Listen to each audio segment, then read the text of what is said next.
Greetings, Cap fans, and welcome to episode 12 of the Captain America Comic Book Fans podcast. I am your host, Rick Verbanis, and I am joined by my partner, as always, Bob Lucius. Bob, what's shaking? Oh, man, it's going to be a great night, Rick. You know, we are going in the way back machine tonight. So I'm super excited about tonight's arc. Yeah, we're going to go way back because prior to Captain America getting his own series, you know, everybody kind of was like, why didn't Captain America start with number one when he came back into the Silver Age, you know, post Avengers number 4? Why did he start with 100? Well, the reason was because that was a continuation from the series called Tales of Suspense. So Tales of Suspense first came out in January 1st, 1959. And it was had a bunch of mysteries and horror and sci-fi stories. But then something happened, Bob. In March of 63, well, that was the cover day. I'm going to say it was actually in December of 62 when it hit the stands. Tales of Suspense number 39 came out. And guess who the introduction of that was? Who was that? Who is it, Rick? That would be one Tony Stark, Iron Man. Oh, that's right. That's right. Yeah. And Iron Man was a huge hit. It basically, he ended up starring in that series. He was on the cover of every issue. And then I think it was in issue 53, it became Tales of Suspense featuring the power of Iron Man. And then in issue 58, they had the first Captain America in that issue where Cap and Iron Man fight. And then they decided with issue 59, they were going to split the stories and have it being featuring Iron Man and Captain America. So that basically went on from 59 to 99. And they kind of went back and forth having, if there wasn't a cover where they were both on, where they kind of showed, you know, here's Iron Man's story, here's Captain America's story. They actually would start to, you know, flip back and forth the different Captain America, you know, by himself on the cover, Iron Man by himself on the cover, and they'd alternate back and forth, starting with, I think it was issue 70. So yeah, we thought we'd get into Tales of Suspense, but you know, I want to take a break here for a second and kind of go back to a few episodes ago. With episode 9, we did the top 10 Captain America villains not named Red Skull, and we've been getting some pretty good feedback. We've got, you know, some different messages and things like that. And then also in the Captain America Comic Book Fans Facebook page, we've gotten a lot of responses as well. And one of them, one person who replied, one of the members of the group, his name is Phil Ryan, and he said, great episode. Just discovered the podcast, and I have to say, I absolutely love it. Absolutely in all caps. So he went on to say he agreed with it. And he said, I especially liked how you left Red Skull off the list from the very beginning. And then he put in parentheses, good job. And also not including team villains. So thanks. Thanks, Phil. We appreciate the feedback. And yeah, we kind of felt the same way. But you know what happened, Bob? I got another message. Someone called in and they didn't necessarily agree. In fact, they think they should have been on the list. Oh, I got to hear this one, Rick. I mean, I think we pretty much nailed it. I can't imagine who would have been left off the list. Yeah, well, here's the person calling in. 9999! You filthy American podcasting swine! You dare to make the podcast about Captain America and his villains, and you totally ignore the Red Skull. How dare you? This will not stand. Where is my cosmic cube? You should not even do a podcast about Captain America at all. You should make every episode about the Red Skull. The Hasenpfeffer. I bin ein Berliner. Who? I was afraid that was going to happen. Well, somebody was a little upset. Yeah. He didn't. I'm not sure he left his name, but yeah, he did sound upset. Yes, yeah. So that was actually our good friend John Waller Sewell calling in and leaving the voice message from the Red Skull. And if you want to check out John, he actually does a comic book series called Beautiful, Silly, and Terrible Things. So you can check that out.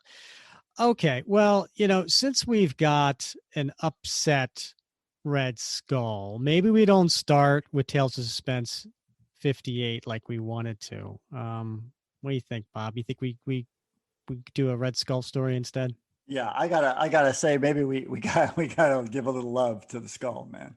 Yeah, I feel like we're one of those Captain America writers, that comes new onto the Captain America series, and we have these great ideas of things that we want to do, and we start with that, but inevitably, we got to do a Red Skull story, It's got to come back to the skull. Yeah, right? absolutely. Yeah. I mean, I'm pretty sure every Captain America writer, with who's been on the series for any length of time, like let's say a year, they're like, all right, I'm going to do a Red Skull story. Yeah, and I got to tell you, I think the fans expect it. I mean, the Red Skull is the Red Skull. He hasn't been around this long for nothing. Yeah. Well, so let's do this. Let's do Tales of Suspense 79, 80, and 81. So these are I think important issues from this story, because this is the first Red Skull in modern time, right? Because the previous Red Skull stories and Tales of Suspense, they were kind of like flashbacks to World War II, but now we've got Red Skull in modern time. And on top of that, we got the Cosmic Cube, right? So I think that's what we'll do. We'll start there. Yeah, there's a lot of goodness in this arc. So let's dive in. All right. So in issue 79, we have the writer, of course, during this time is Stan Lee. And the penciler for at least by the way, we're only going to cover the Captain America stories, right? Because, hey, it's not the Iron Man podcast. So we're just going to do the Captain America one. So the story in 79 is called The Red Skull Lives. And the writer, as I mentioned, is Stan Lee. Penciler, of course, the King, Jack Kirby. And then we have as the inker is Frank Giacoia. The letterer is Artie Semick. And I'm not sure who the colorist is, but so that's the team there. And when you look at the Red Skull Lives, the Artie does a great job here on lettering, because the words "the" and "lives" have kind of like almost like that Thor logo look, with the jagged edges of the letters, but the Red Skull is almost like in this shocking font, and it's of course in this really jagged white starburst. So so right there, this is an exciting story. And what we see here is Cap in all his Kirby glory is spread out, jumping, leaping into a battle with these soldiers that they're dressed in these yellow jumpsuits. Maybe they're, I don't know, friends with the Machinesmith, and they have green boots and green gloves and a green helmet and green trunks and green suspenders, and they've got these really futuristic Kirby-esque type of outfits on with their futuristic type of weapons. And in the thought bubble, Cap says, "Costume assassins in the heart of New York, attacking a vital power station, and no one even notices them. Has the city gone mad?" And the first guy says, "Look out, it's Captain America," just as we expected. and Cap's hitting one, and it says wonk, and the gun goes off. It says crack. So it's a really cool looking splash page, right? So we get to the next page, and Cap's thinking, I've got to stop them quickly. If they start shooting with all these passerbys around, someone's sure to be hurt. And he has this. He's almost like knocking them all over with one punch and one tumble, with these really cool speed lines coming from Kirby. And then he tumbles, and there's a guy who has a gun pulled on his back. He says, "A brave attempt, Captain America. Too bad it'll be your last." And Steve thinks, "Danger behind me." As he's kicking one guy over, he then ducks. And just as the guy's firing and hits the wall behind him, patak, he says, "I congratulate you. Your reflexes are as dazzlingly swift as your defeat shall be." And then we cut away, and there's a police officer who's directing traffic in a really busy intersection. And it says, a scant few yards away, "Funny, I could have sworn I heard a shot. Say, that looks like Captain America. I better see what's going on." So he's running over, and he's yelling at Cap, who's getting up off the ground, and the other soldiers are all dispersing, running away. And he says, "What's wrong, Cap? Did you fire that shot? I didn't know you carried a gun." "No, it wasn't me. It was one of them. Glad you're here, officer. Between the two of us, we should be able to round them all up." "Huh? Round up all of who?" And Cap's pointing at them, but the police officer is holding back his arm, and he says, "Hold it now. Before we go running off on a wild goose chase, you better tell me what you're after." "Those costume men running away. Let go of my arm. Do you want them to escape?" "Costume men? What costume men?" "Hurry, our solar energy escape ship is descending for us." "You mean to say you don't see a bunch of men in strange uniforms racing down the street away from us?" "The only one's kind of the costume I see around here is you, mister, and I better hang on to you till you start making sense." "Look, while we're wasting time talking, they're escaping in that airborne ship that just landed." What is this? What is this, Cap? Some kind of gag or something?" "There it is, right in front of you, right in front of everybody. Surely somebody else must see it." And the crowd's all there, and sure enough, we see a little spacecraft, and these 6 guys are now in this little globe, and the people in the crowd are like, "See what?" And they start talking. "It must be some sort of publicity stunt, honey. We'll probably find out we're on candid camera." All right. Now, I know most of our listeners are guys like our age, roughly our age. So we all know candid camera. But for those of you who are younger whippersnappers, candid camera, Bob, do you want to tell them a little bit about the show? Yeah, Rick, I think I'm supremely qualified to do that because I was on candid camera once. What? No way. Yeah, I didn't no, know it's this. true. It's true. In Monterey, California, I went into a restaurant once by myself one afternoon, and I tried to get a table, and they told me that I would have to phone in my reservation. And I said, "But I'm right here." And he said, "Well, I'm sorry, that's our rules, and you'll have to go out to the payphone outside and phone in your reservation." And long story short, it became because a little bit of a heated discussion until the producer came out and told me that, in fact, they were filming this episode of Candid Camera, and I had failed to make the cut because I wasn't funny enough. But Candid Camera, yeah, was an old show hosted by Alan Funt. And of course, the episode that I was in the running for was hosted by his son, Alan Funt Jr. And it was, basically Alan Funt playing pranks on your average citizen and trying to get them flustered on camera. And that was always good for a laugh. So it was a great show back in the day. And clearly that's what they're referencing.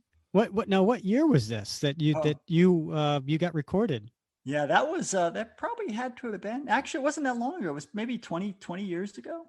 Oh, Yeah, wow. 20 years ago. So it was on cable by then, and again hosted by the originator's son.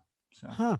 Well, there you go. And listen, folks, we did not rehearse that. That's news to me, just like it is to you, that our Bob Lucius was almost on candid camera. Almost on TV. Yeah.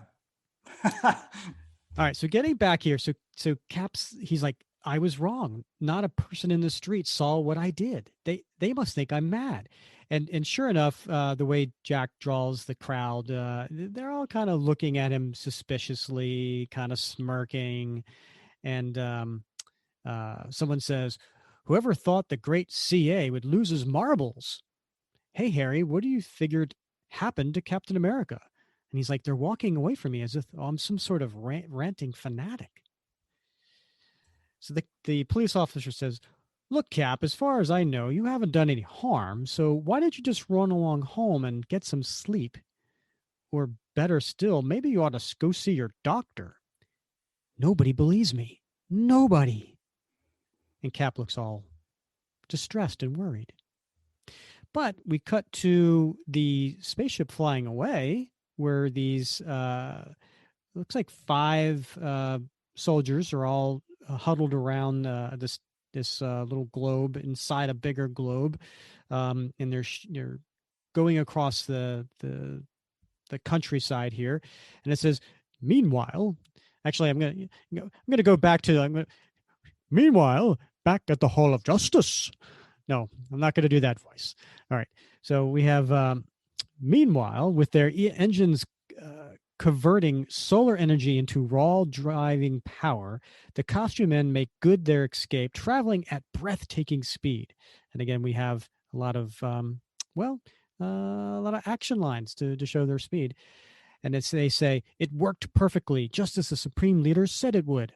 Indeed, it only required one hypno helmet to mesmerize the entire crowd." So now we cut over to these 2 gentlemen inside a base. Looks like they're celebrating, right? One guy's got a cigar, and the other guy's got, looks like a some sort of martini glass. And the guy with the martini glass says, oh, I'm sorry. And it says, "And as the solar ship hurtles through the skies," and the guy with the martini glass says, "Our attack force was just radioed their news that their mission was a complete success. Captain America will soon be eliminated, Horst." And Horst says, "Ah, if only my own hands could achieve that glorious triumph, Wolfgang." "Achtung!" And these guys all of a sudden turn. "The Supreme Leader! Forgive us, Excellency. We did not hear your approach." And then we see him, Bob. We see him. It's the Red Skull. And he's wearing a green bathrobe. I think I think the technical term is a smoking jacket here. Is that what it is? Rick. Really? Because I've also heard referred to it as a dressing gown. Okay, perhaps. Yes. Or as Jim Gaffigan likes to say, "Oh, look, someone made a shirt out of a towel."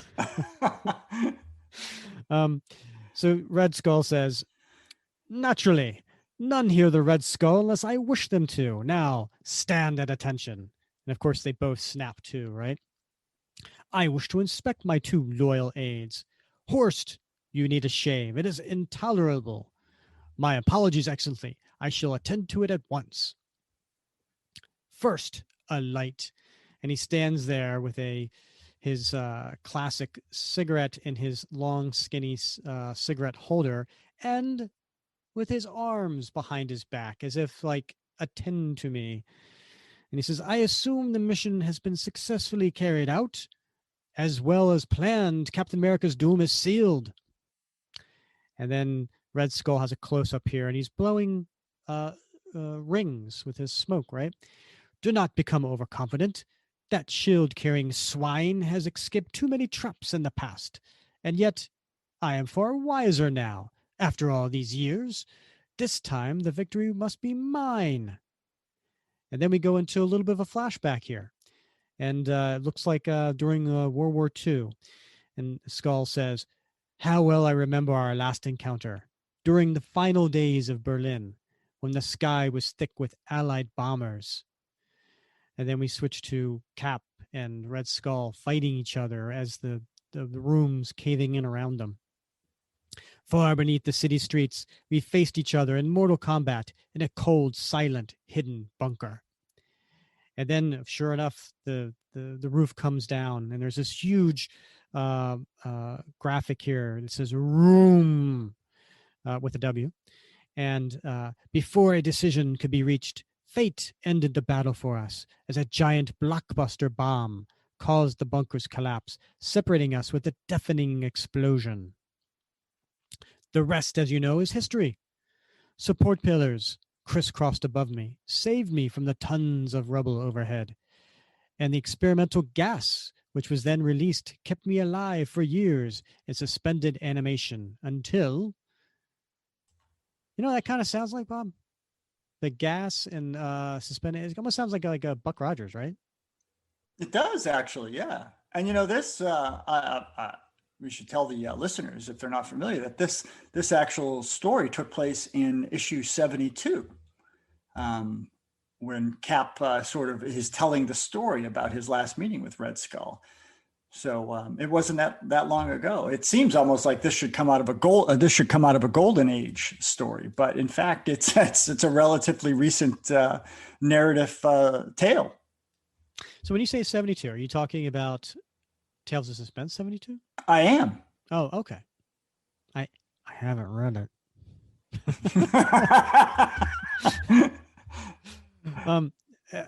So then you see off panel someone saying, "Look, just ahead, it's the Red Skull. We found him."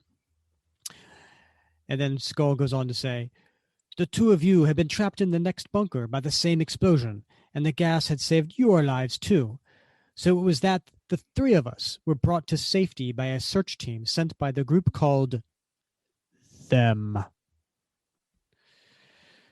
When they revived us, I realized that their objectives were not much different than my own. So I agreed to join forces with them. It is agreed then. I shall offer you my cooperation, but always remember, the Red Skull is his own master, now and forever." And it looks like these guys in their yellow jumpsuits, but of course they have the little beehive helmet on, right? And they say, "Good, the Grand Imperator shall be pleased by your decision." So now we're in present time. He's done with the flashback, and they're walking 2 paces behind Red Skull in this really, really, fancy looking place that they're in. And Horse says, "Since we've been working for them, we've lived in the lap of luxury. Fool, the Red Skull has ever lived in such a manner. I shall cooperate with them as long as it serves my own purposes, and not an instant longer. Where do we go now, Excellency?" Do you have a feeling, Rick, that like you can never say anything around the Red Skull without him having some sort of biting retort? Yes, he has to always prove that he is the superior. Yeah. Whether by his words or by his actions or his body language, whatever it is. So he goes on to say, "I wish to inspect my newest hypno helmet. How simple, yet how foolproof. Here in the palm of my hands, I hold the eventual doom of Captain America." And Horse says, "It cannot come too soon to suit me." So then Cap's back at his place and he's looking in the mirror. And again, he's a little disturbed, right? He says, Can it be that I'm actually losing my mind?" And he's talking with looks like a psychiatrist. And the psychiatrist says, "Not necessarily. You might have merely experienced an hallucination brought on by overwork and too much anxiety. Now, suppose you lie down and speak freely of anything that comes into your mind." And Cap says, "But it might take you months to psychoanalyze me. I can't spare the time. Couldn't you just test my vision, my hearing? I'm convinced there's nothing wrong with your senses. We must seek the answer elsewhere." And then busting in through the door is one of those guys in the yellow jumpsuits and the green helmets, and he's aiming a gun right at Cap, and he says, "Why not seek it here?" And there's a loud crack as he's firing. However, the psychiatrist is there just kind of taking his glasses off, looking at his notes. He doesn't look, at all fazed by this. And he says, "Now then, the sooner we begin, the sooner we'll get to the root of this." And Cap's like, "Doc, turn around. There's another one. He just fired at me. You must have heard the shot. You must be able to see him now. This will prove I'm not imagining things." And he's throwing his shield, knocking the gun out, and it's ricocheting. And the doctor turns around with a cigarette hanging out of his mouth because, it was 1966. And he says, "What on earth?" Crash! And he jumps out the window. He's escaping, but I don't care. At least I know I'm not mad. I saw him. I heard him. I touched him. He was real. He was here. There can't be any doubt of it now. Even if the doctor says he didn't see him, I know he was here. And the doctor says, "You're even sicker than I thought. What have you done? Why did you wreck my office?" "It wasn't me, Doc. It was just an hallucination, like you said, remember?" "Wait, don't go. You're in a bad way. You need treatment. You need help." "I realize now that you're right, and I'm going to the one place where I can find that help." And even as Cap races off into the night, we see that Horst, or I'm not sure, it's actually not Horst. I think that is Horst. Yes. Yeah, that is Horst. Okay. He says, Red Skull says to Horst, "Phases 1 and 2 have been completed. Now we are ready for phase 3, the final destruction of Captain America. You must execute your orders perfectly, Horst. There could be not the slightest margin for error." "I shall not fail you, Excellency." And he rides off onto this really Kirby-esque looking sky cycle. It's really cool.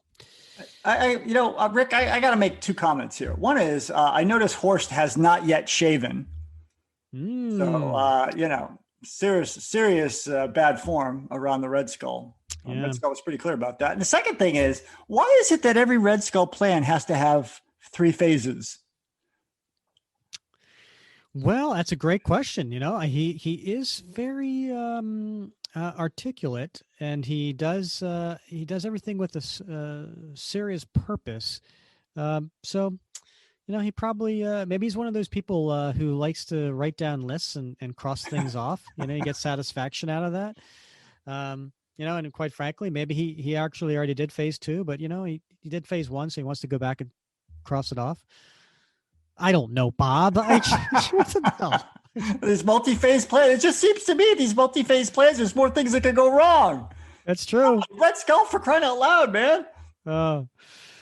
So Red Skull says to Horst, who's not very clean shaven, much to your point. He says, "So long as you wear your hypno helmet, you can accomplish anything. But this time you are to hypnotize Captain America as well as the others." "I understand. And when he wakes up, he will be accused of murder." "Correct. And it shall be the murder you have committed. Of all my many plans, my many, many, many faceted plans, the ones with all the different steps that I have. Sorry. This is truly the most diabolically perfect. Farewell, Captain America. The final triumph belongs to me after all." Swoosh. And he goes off on his sky cycle. While in the headquarters of the still another secret organization, tense voices speak guardedly behind locked doors. And what's the locked door say? Advanced Idea Mechanics. AIM. In case you weren't clear on that, they put AIM in red. "The Grand Imperator will be highly pleased. Yes, the Red Skull is certain to destroy Captain America with our hypno helmets.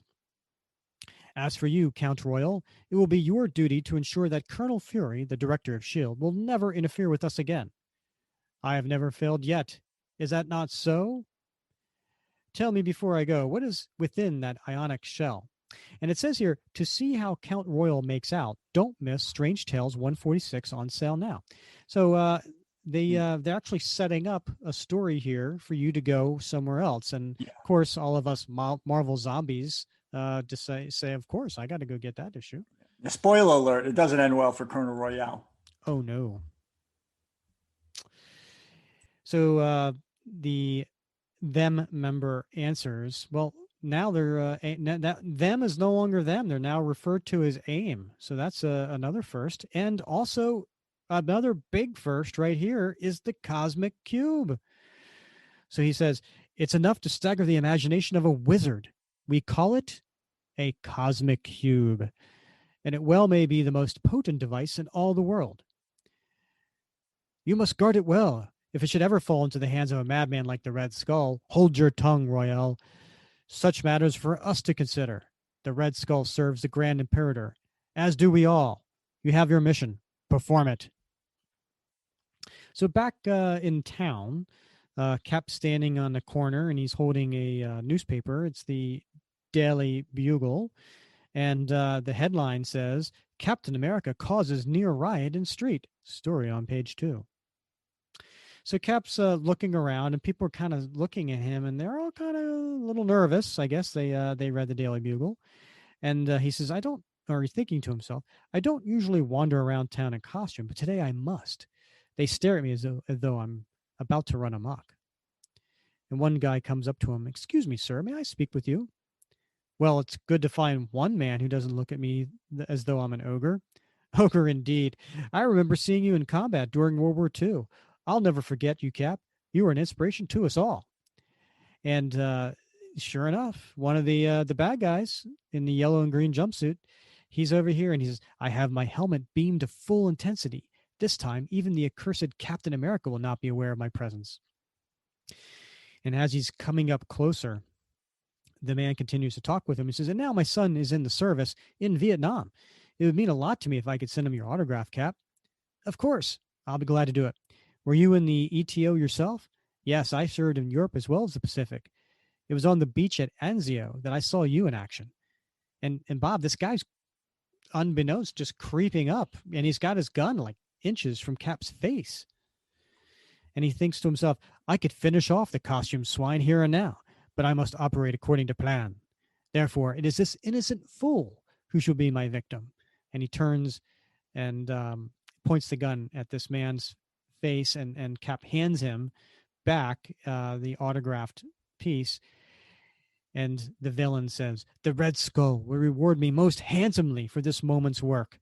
When I am done, I merely leave the gun in Captain America's hand and depart before this mesmerism wears off." But then, without warning, the world seems to explode all at once. Boom! And the guy goes down, dropping his gun.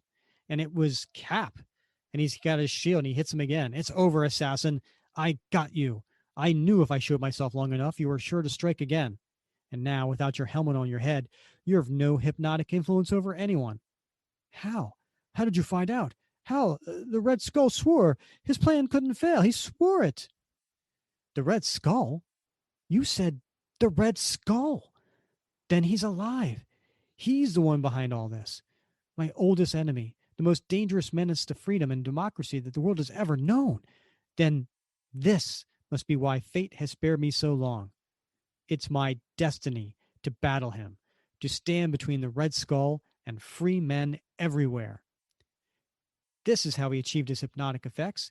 The helmet which his men wore, they emit subsonic frequency waves controlled by the wearer.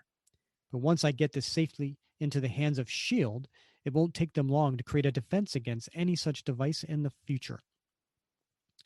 These dedicated scientific experiments can work seemingly miracles.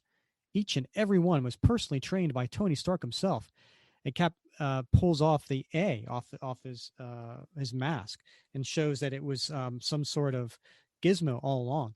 And he says, it was they who hid a printed circuit beneath the A of my head mask, a circuit which would jam any hypnotic waves in the area. But this was merely the first skirmish in what may well be the most desperate battle of my life, the battle against the Red Skull. Dun, Yeah. dun, dun. Next Now we issue. don't. Yeah, but hold on though, Rick. I gotta give props to Horst, because he got beat up pretty good there by Cap, and we won't see Horst again for quite some time, but he will pop up again in Captain America 294 many years hence as an old man still in the service of the Red Skull. And I don't want to tell you what happens to Horst, but definitely worth checking out. It's cool that you point that out. I didn't know that. In issue 294 was written by J.M. DeMatteis, and it's always cool when writers come back and they're fans of the older work too, right? And they want to do their research, their due diligence, and they go back to older issues and find characters, the ones that have just fallen by the wayside that we haven't heard from, right? So that's cool. Wow, Horse makes a comeback many years later. And we'll be back right after this short break. All right, so here we are, issue 80 of Tales of Suspense, featuring Iron Man and Captain America. And Bob, I got to mention the cover. This one, like I said before, they go back and forth, Iron Man, Cap, Iron Man. So of this 3-part story, this is the only one that has a Captain America cover. So it's the only one we're really going to talk about. But what a cover. This is an iconic cover that goes down as all-time great when it comes to not only Captain America covers, not only covers that feature the Red Skull, but just classic Marvel covers. Yeah. No, you're absolutely right. I mean, this is one of the few covers that I actually display in my office. And I have an Italian version of this too that I absolutely love as well. Just because it says Capitan America. And I mean, you're right. This is a seminal cover and much beloved. Yeah. Yeah. And it's done by Jack Kirby, of course, and inked by Don Heck, and colors by Stan Goldberg, letters by Sam Rosen. So that is the team on this classic cover, and it's the Red Skull standing in this grassy field, holding in his right hand, stretched high, a cube, and from there all this energy that's crackling, and he looks triumphant, and Captain America looks defeated. Right, he's on his right knee, and he's got his right arm up almost to like shield himself, from what's going on. And like you said, he who holds the cosmic cube. It's a stunning cover. All right, and much like the last episode, the title within on the splash page, he who holds the, is done in that Thor type of lettering, right, with the jagged tips, and then Cosmic Cube is done in this kind of shocking type of font to once again in this jagged starburst.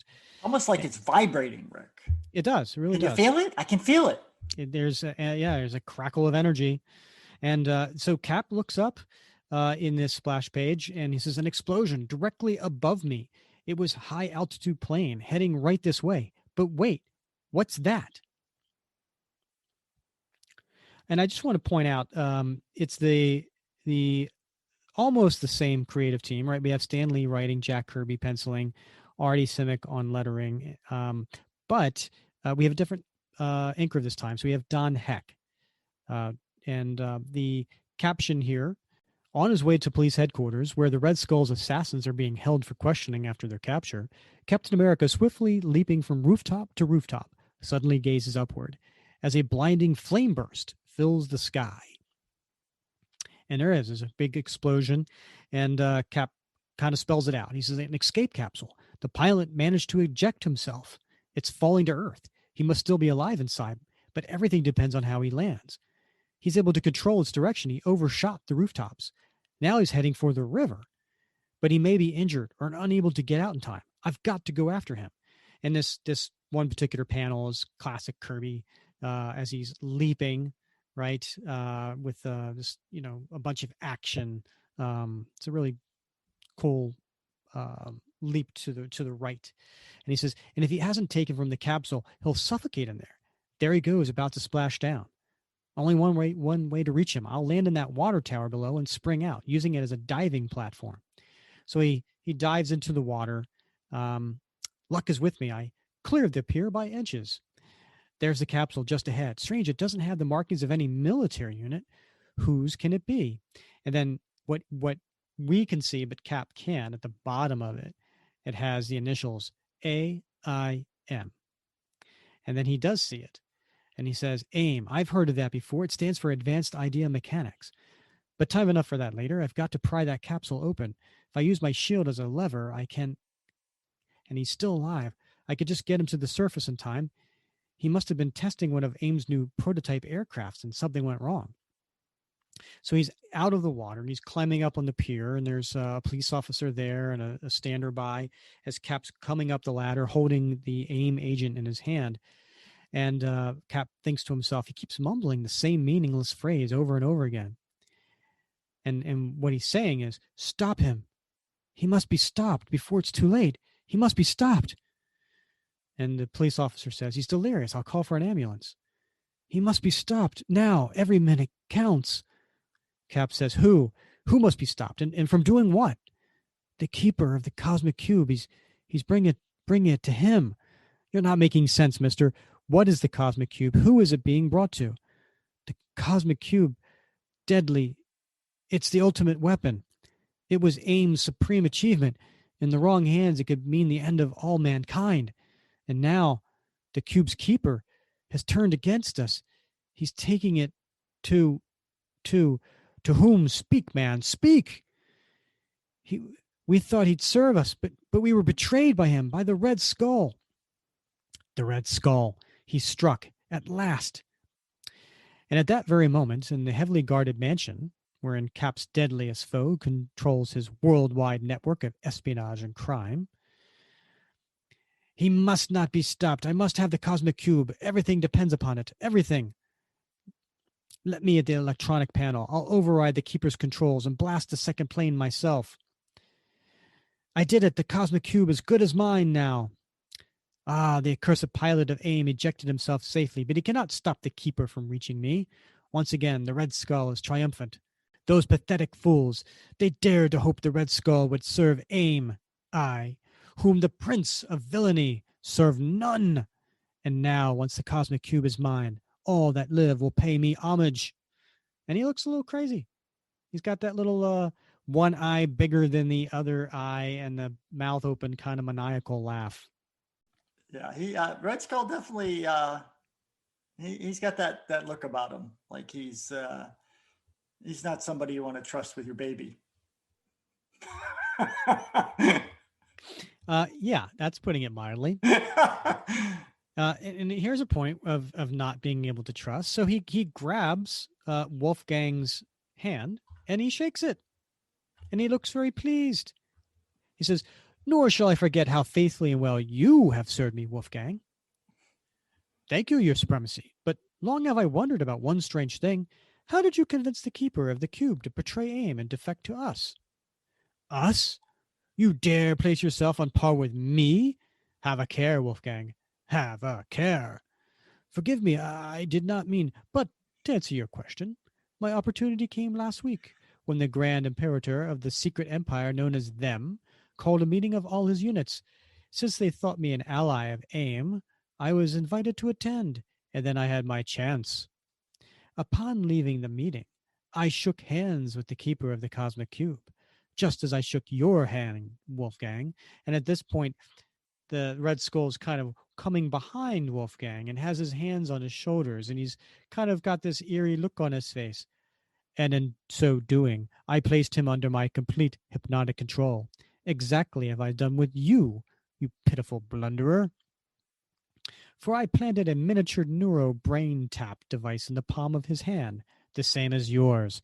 Thus, having his mind under my absolute control, I willed him to bring me the cosmic cube, as I now will you to take your gun from its holster." And Kirby has a pretty cool panel here, right? So he's got a lot going on. He's got the Red Skull, obviously speaking. We see the hand of Wolfgang with a little miniature device in the palm. You see Skull pointing to the gun in the holster. A lot going on. And then he says, "You should have known the Red Skull shares his triumphs with no one. Now slowly release the safety while I leave the room." And then he leaves the room, closes the door behind him, and he just decides to sniff the carnation in his lapel of his. He's no longer wearing a bathrobe, by the way, Bob. Same colored suit, but it's a suit, not a bath. Yeah, with a lovely yellow ascot as well. So nice. Yeah, very nice. "I shall not will your final command until I have closed the door. There. Now I need not be disturbed by the sight of any unpleasantness." And then you hear a gun go off. But at that moment, a rocket-swift missile containing Captain America zeroes in on the jet, which carries the cosmic cube ever closer to the Red Skull.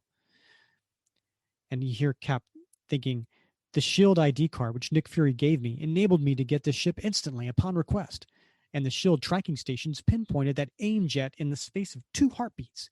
But I only have enough fuel for another few seconds of flight." So at this point, he's on this rocket which is a experimental manned missile. And he jumps out of this and to land onto the AIM plane. And it says, then, as a zooming, roaring, rocketing skyship blazes directly over the slower jet, the red, white, and blue Avenger grimly pushes the scarlet ejector button and Geronimo! And he lands on there, and you hear a clank, clank, and he says, made it. Now, if only these special magnets I fasten to my palms will hold fast. That's you know what, I'm going to take a pause here. It's a pretty cool scene in a comic book in 1966. Right? I mean, in order to catch up with this plane that was reaching to the Red Skull, he gets S.H.I.E.L.D. to give him this experimental manned missile that goes really, really fast, but only has so much fuel. And so he could shoot over it and jump out, land on it with his magnetic palms. Very, very James Bond-esque, right? Yeah. I mean, because back in what was it, this is 1966. So this, Sean Connery, was in 4 different James Bond movies in the last 4 years. So it's all the rage right now. So I don't know, it had that feel to me. Yeah, no, I think you're absolutely right. I mean, a lot of the S.H.I.E.L.D. sort of storyline was sort of inspired by James Bond and particularly Q. The technical equipmenteer, quartermaster to Bond. So yeah, there's a lot of parallels, but it's still fun, man. It's fun stuff. Absolutely. So he gets inside the ship. This is the end of line, Keeper. I'm changing your flight plan. Captain America. So he turns around, he fires, but of course Cap's shield stops it. No one may interfere with my mission for the Red Skull. He sounds like a man in a trance, under deep hypnosis. I've got to get his gun before and then crack, he fires another gun, but it's real close to Cap's face. I mean, it misses his face, but that shot, too close to my eyes. The flash blinded me. Cosmic Cube must be delivered to Red Skull at all costs. It'll take a few minutes for my eyes to clear, but I dare not lose the initiative. I've got to keep him from regaining his gun somehow. And now you die.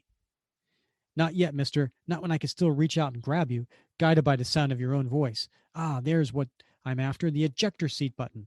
Hang on, fella. Things are getting too crowded in here. So he finds the ejector seat button, miraculously, blind. And they shoot out. This is actually kind of cool. I mean, Kirby shows not, the panel, the escape panel popping off, and then some pieces of metal flying too. And then there's this really big sound effect. It's a swoosh, but really cool the way the already does the lettering here. Still can't see, but all I have to do now is hang on and hope his automatic chute opens. So far, so good, but I hear him turning towards me. Since he's under hypnotic control, he'll never stop trying to get rid of me. Island of Red Skull below. You must not reach it alive. Off. You must be hammered off. And he keeps hitting him. No matter how much great the pain, I have to hang on. I have to. So the Skull, he's out on his island, and he's got his binoculars out, and he sees the parachute. The Keeper at last, but with him, it can't be. And yet it is. It's Captain America. And they splash down, and Cap says, my vision's returning, and I could just keep him at bay for another few seconds, and he hits the Keeper with the shield from behind. But the Keeper falls forward, and so the shield kind of keeps going, and he lands in front of the Red Skull. And Cap says, the Red Skull. I didn't realize he was so close. Away with you. Guard the Cosmic Cube with your life while I finish a task I began 2 decades ago. The task of destroying the accursed Captain America. Not a chance, Skull. My sight has returned to me now, and my reflexes are as swift and sure as they were in the olden days, when I beat you at every turn. Swine! How you shall pay for your monumental insolence! And he throws the shield at Cap. Here on his own island, the odds favor the Red Skull. My only chance is to make him lose his temper, to battle him so that he'll fight my way. You were always a loser, Skull. Your own Third Reich was reduced to ashes by the very forces of freedom you despised. And what of your beloved Fuhrer? He took the coward's way out, while the Allied planes reduced his fortress Europa to smoking rubble. No, no, those are lies. Do you hear me? All lies. The war has never ended and never been won. It was only the first battle that we lost. So long as evil lives, to muster the forces of bigotry, greed, and oppression, the fight goes on. So long as men take liberty for granted, so long as they laugh at brotherhood, sneer at honesty, and turn away from faith, so long will the forces of the Red Skull creep ever closer to the final victory. But first you and those of your ilk, you who have made men remember their heritage, their ideals, you must be forever destroyed. It's working. He's forgotten himself. He's attacking like a barroom brawler. And that gives me the opening I was hoping for. So Cap knocks him, and then comes back to the next panel with a big right uppercut and just nails him. But it'll take more than a Sunday punch to beat him. He's wearing protective armor under his clothes. I could feel it. So then Red Skull laying down on the ground, he's thinking to himself, I was a fool. I allowed my hatred of him to rule my judgment. The Red Skull need not resort to mere hand-to-hand combat. I have other ways, far, far better, far deadlier ways.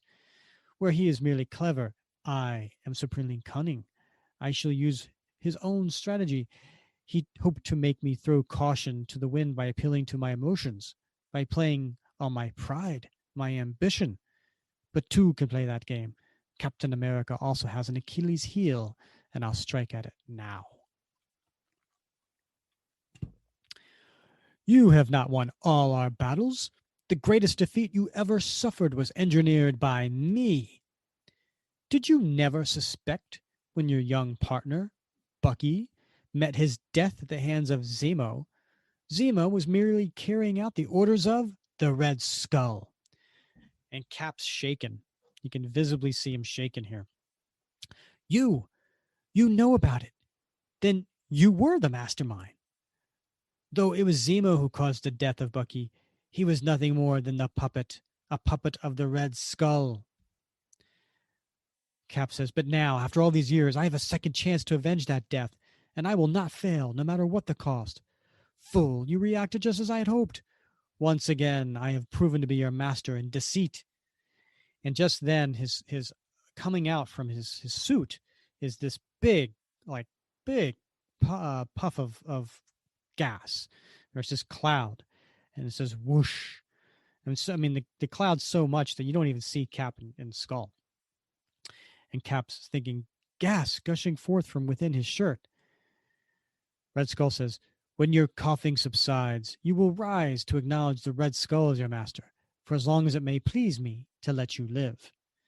If you're in your fit of anger, which I so cleverly provoked, you forgot the many devices I wear concealed upon my person, devices such as this stun gas emitter, to which I am completely immune, thanks to the insulated skull mask I wear. But why waste any more time on you when I shall soon hold the entire world within my merciless grasp? The cube, bring me the cosmic cube. I so command. I hear and obey, Supreme One. At last, it is mine, the ultimate weapon, the ultimate source of power, the only such artifact known to man, which can convert thought waves into material action.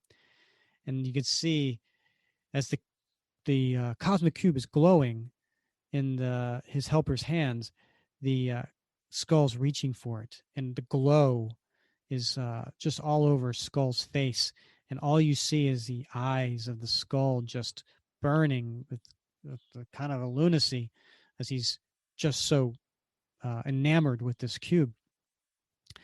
It is, and he gets it. He clutches it. It is the dream of every conqueror since the beginning of time, the ability to have every command, every slightest wish, instantly, infallibly obeyed. From this moment on, the universe itself must be bend to the supreme will of the Red Skull. And now, to give it its first test. You have served your purpose. I have no longer need of you. Therefore, begone. I consign you to another dimension. And boom, he just zaps him away. Note to self, Bob. don't work for the Red Skull. It doesn't end well. Yeah. I mean, I don't care what the benefits are. It doesn't really ever seem to lead to retirement. No, it really doesn't. Yeah. No, if you want good benefits, you need to go work for the Serpent Society. They have healthcare and dental. I think they have a 401k too. That's right. They do. Yeah. Yeah. And then Red Skull's, there is nothing, nothing I cannot do. Nothing, nothing. It's a lot of nothing. He just said nothing 3 times in the span of 6 words. And he's using his hand and he's raising a boulder. And he says, the boulder displeases me. Let it defy gravity. Let it rise until it's out of sight. And Cap says, the way he ignores me, it's as though he's beyond any harm. And no wonder. With that cube in his hand, he only needs to think of something and it happens. He's no longer merely a dangerous foe. To all intents and purposes, the man who's slowly turning towards me now has become invincible. Continued next issue. Wow. Wow. All right. So we see. That's a cliffhanger, Rick. You know what? If I was a young lad in 1966, waiting a month, I don't know if I could do it.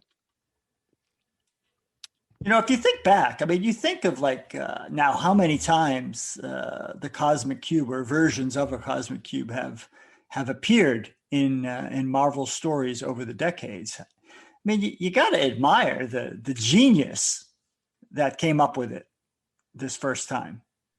Yeah, absolutely. I mean, I know it's been kind of retconned a little bit. Like later, it's known as the Tesseract, and it's part of the Infinity Stone that. And really, I mean, I get that, right? I mean, because AIM didn't create the stone, they created the device to kind of harness it and make it, usable as a weapon, right? So that's really what AIM created here.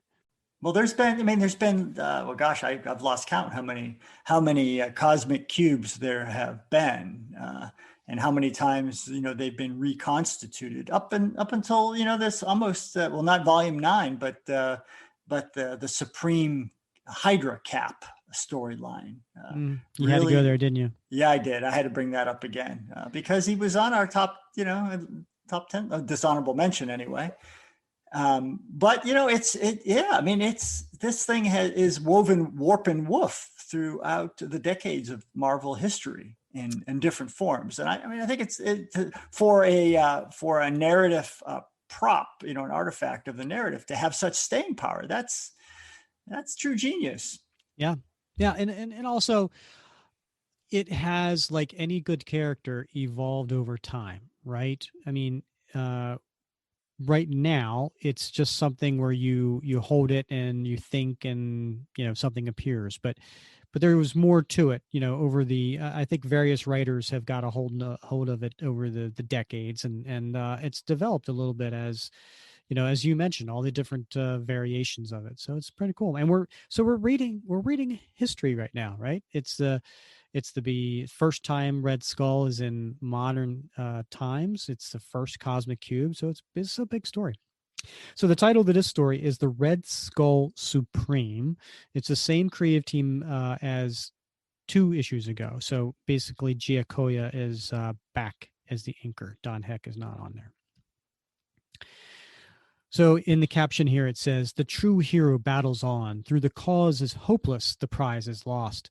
And so it is with the gallant Captain America, who hurls himself hopelessly against the victorious Red Skull, a seemingly unbeatable Red Skull, able to accomplish anything his warped brain can conceive, due to the all-powerful Cosmic Cube, which he now possesses.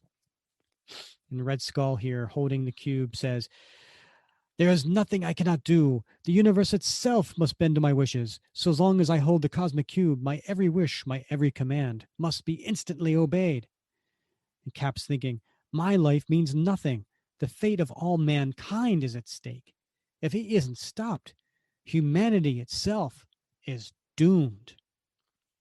So he's rushing up to the Red Skull, who's again holding this up into the sky. And I did it. I reached him. He was so wrapped up in his own fantasy, so sure of his power that he actually forgot about me. And he kicks him behind and he grabs his wrist. And Red Skull, you unmitigated fool, you dare attack the holder of the cosmic cube? Even you don't yet comprehend how invincible I've become. But you shall learn that lesson now in a manner you'll never forget.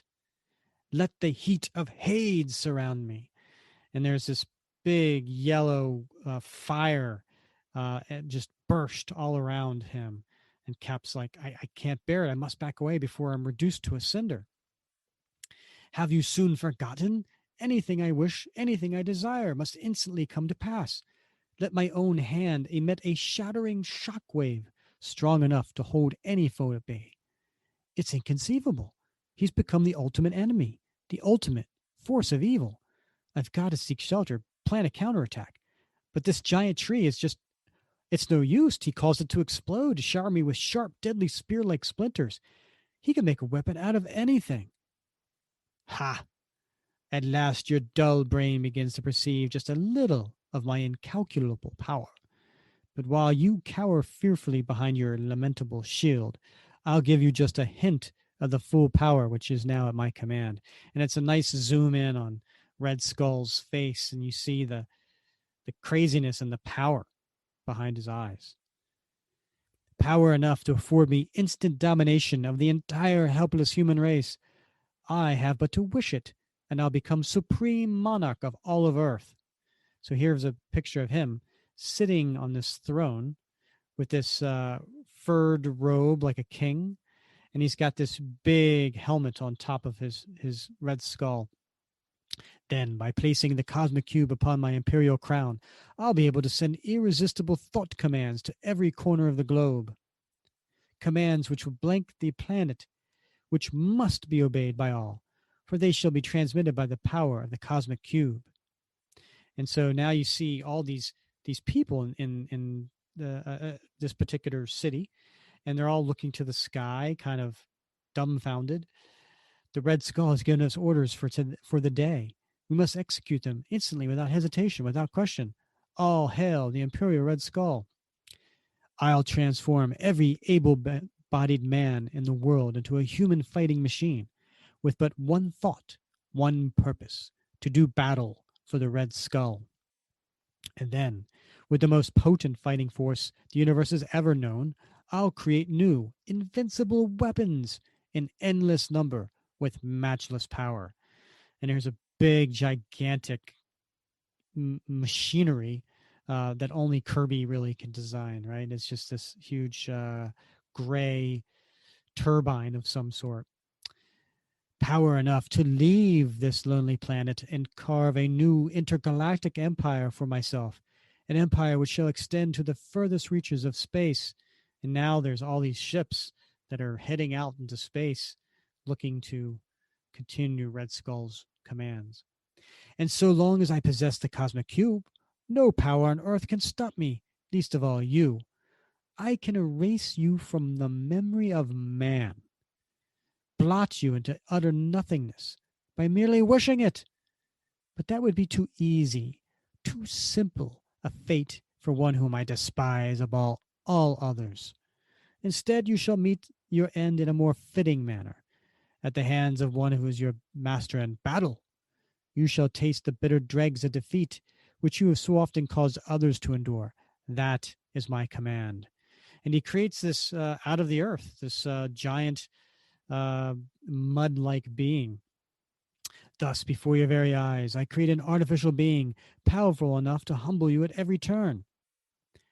And Cap's thinking, I mustn't panic, mustn't give way to despair.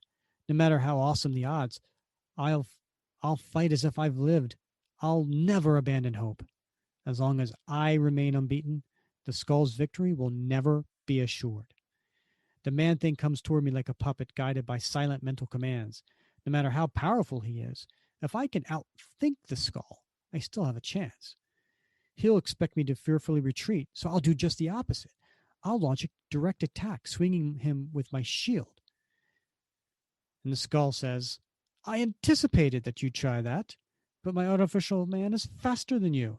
See how easily he ducked under your inept, bumbling attack? The Skull's right. He moves like greased lightning. And now, see how he can strike with all the force and power I mentally feed to him? Ugh, lucky I was able to roll with that blow, or it would have finished me. Have to keep rolling, dodging. The slightest slip will be my last. And this earthly beast keeps hurling at the Cap and just hitting him with rocks. But then, as the Man Thing almost imperceptibly pauses between mental commands, now, if I ever to counterattack, this is the time. I took him by surprise, mustn't lose the advantage. Strong as he is, I have a greater knowledge of leverage and of combat tactics. So far, luck is with me. I caught him off balance, so my attack is able to topple him. Even the Skull must be too startled to formulate a new command. If I could just finish him off before he can stop me. And there, in his great Kirby panel, he lunges at this and grabs his wrists, thus using every iota of skill he possesses, applying every ounce of raw strength his steel-muscled sinews can supply. The red, white, and blue Avenger fights as if never before until he's gone. He vanished right before my eyes. Of course he's gone. Did you think I would permit any creation of mine to meet defeat at the hands of Captain America? I wished him to limbo. But as for you, I shall never make the mistake of affording you an opportunity to frustrate my wishes. The sheer hatred in his eyes when he looks at me, like nothing I've ever seen before. Farewell, you costume clown. Your end has come at last. With no more than a single gesture, a mere random thought, I transmit your physical atoms to another dimension. So the circle is complete. The Red Skull is won. The world is mine. And he's zapping Cap. I can't let it happen. I can't fail my fellow men. I've got to play it his way. Wait, Skull, wait. If you want the greatest triumph of all, let me remain. Let me serve you. Think of it. The Red Skull with Captain America as his helpless underling? A most interesting conjecture indeed. At that very split second, the red-masked menace halts the atom transferal with a thought, cautiously studying the limp, motionless figure who seems to kneel helplessly before him. Every day of my life, I shall have you to gaze upon, to remind me how complete, how devastating my triumph really is. You'll obey my every command, toady to my slightest whim. What other choices left me? You hold the cosmic cube. True, all true, true. So long as the cube is mine, I have nothing to fear from you or from anyone. Therefore, I have decided. I shall form my own version of the Knights of the Round Table. They shall exist for only one purpose, to serve the Red Skull. And for the most supreme irony, the most poetic justice, it shall be you who heads them. You mean you'd give me a chance to serve you? You allow me to devote my life to your own welfare? Of course, that is the only fitting way for our epic battle to end. You'll be my personal slave till the end of your days. Thus have I won the most monumental victory of all time. And now it is only fitting that I, who am truly master of all, shall have raiment to match my power. Therefore, by the cosmic cube I hold, let me be clothed in a suit of kingly golden armor. Let all defer to the Red Skull, to the matchless master of mankind. You're like some super powerful present-day King Arthur, but you're stronger by far, and it will be my destiny to serve as your first knight. How it gladdens my heart to witness your abject submission, your fawning solicitude. Come forth, then, defeated one. I shall pledge you to serve me for all the remaining days of your life. Repeat the following oath after me. And he holds his sword over a kneeling Captain America. Before you begin, let me kneel before you, as it's only fitting. Yes, fitting indeed for so pitiful a coward. Not quite so, Skull. And then the next panel, you see him leap up and knock the Red Skull back, and the graphics say, "Thoom." Fitting instead for one who must brace himself for a final desperate attack. So as long as I prevent you from fully closing your fingers over the cube, its power is lessened. I'll never let go until you drop it. And he's holding his wrist so that the skull can't quite get his fingers around the cube. I cannot destroy you until I have freed myself, but I can free myself. The cube still possesses the power for that. Let this island split asunder. Let us be separated in the Holocaust. I command it. And the entire island starts to fall apart and rumble apart. And Cap says, but I'll hold on. No matter what happens, I'll never let go. You must let go. You must. I can't be cheated of my supreme triumph now. Can't hold on any longer. The island is splitting us as he commanded. Only one chance, now or never. I've got to knock the cube out of his hand before I lose him. And so he lets go and he gets his shield and knocks the cube out. The cube, the cube. And the cube falls into the ocean. And the skull jumps in after it. I can't lose it now. It must be mine. It's my destiny. I'm the Red Skull, the master of the world. I must rule, rule. The mad fool, he died right down among the falling rocks. They're striking him, pounding him further and further below the surface. The cube, where is it? I don't see the cube. I cannot find it. But then, seconds later, grim realization dawns as the armor-clad arch-fiend tries to reach the surface once more. Air, must have air, but can't rise, can't swim encased in all this heavy gold. The weight is forcing me down, down.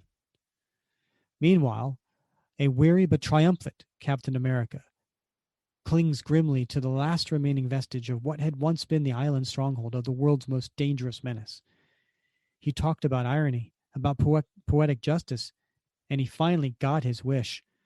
For what could be more ironic than the cosmic cube, which meant more than life itself to him, causing the death of the Red Skull? They both vanished beneath the waves, and neither is ever likely to be seen again. And he climbs up onto this piece of rock that is still remaining of the island. Even now, the fantastic cosmic cube lies buried beneath countless tons of fallen rock, hidden forever from the sight of men. Whatever the secret of its awesome power, it's returned to the bosom of the eternally rolling sea, where I pray it will remain forever.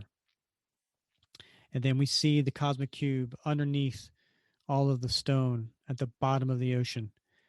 And as the gallantly gladiator silently awaits his eventual rescue, the most powerful object Earth has ever known lies hundreds of leagues beneath his feet. As with each passing moment, the shifting tides roll more and more bits of undersea flotsam and jetsam over the spot where it slowly sinks beneath the soft, bottomless sand, until naught remains save a fleeting memory, the dread memory of a fate which might have been ours. But for the valor of a man, the world calls Captain America. That's the stuff right there, Rick. Right there. That was a pretty cool story. I mean, yeah, sure, it's a little dated. It's a little corny. You know, Stan Lee back in the day, you know, and here it is, gosh, 55 years ago, something like that, right? Yeah, yeah. But it's a classic story. It's a classic story of a crazed man wanting all the power in the world, and he has it in his grasp. But if it wasn't for the valorous man like Captain America, a man who, against all odds, said, no, I can't let my fellow man down, and with the strength of will, went after and ultimately defeated this crazed, powerful man. Yeah, and you know, I think I mean lots of folks know that Stan Lee had a real love for mythology, and often, as did Jack Kirby, and often wove sort of mythological sort of themes into these narratives, and so there's definitely, you know, with that golden armor, it's a very strong callback to the Midas story of somebody whose wishes ends up being their doom. Yeah. Yep. Good point. Yeah, it definitely had some poetic justice to it, right? Yeah. Okay, so we finally got that Red Skull story under our belt. We will certainly do more. But hopefully this made the Red Skull happy. We can only guess. Oh, wait a minute. Hold on now. I think we got our first message already about this particular episode. You call that a Red Skull podcast? Oh, you American swine. That's it. I will get my cosmic cube and turn you into the pig that you are. Where? He's gone. Oh, there. Oh, now Batroc the Leaper is the greatest. Leap, leap, flip.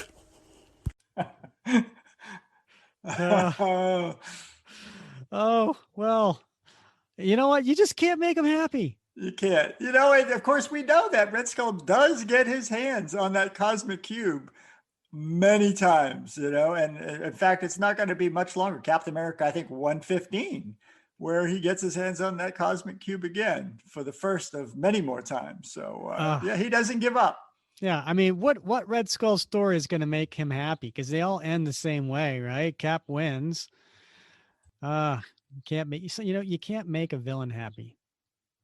I think that should be on a bumper sticker right there, right? Right. Although Batroc seemed pretty happy. Leap. Well, you know what, Bob, when it comes to Captain America, right? My sweet spot. What's my sweet spot, Bob? Oh yeah, it's definitely the Zek time frame. Right. Yep. So yeah. I started in 1983, and that's my sweet spot. So you have Mike Zeck as the penciler, John Beatty the inker, Bob Sharon the colorist, and J.M. DeMatteis as the writer. And Bob, I can't be more excited to announce our next episode is going to be an interview conversation with none other than J.M. DeMatteis. Yeah, that's pretty exciting stuff. I mean, when you called to tell me, you squealed like a schoolgirl. So, I mean, I knew this was going to be big news. Yeah, I got to tell you, I really was when he said, "Yeah, I'd love to talk to you guys." So we've got this. That's going to be our next episode, and yes, listen, I get that DeMatteis is a storied writer, right? I mean, he has been on some classic stories. I know a lot of people point to the Spider-Man story, Kraven's Last Hunt.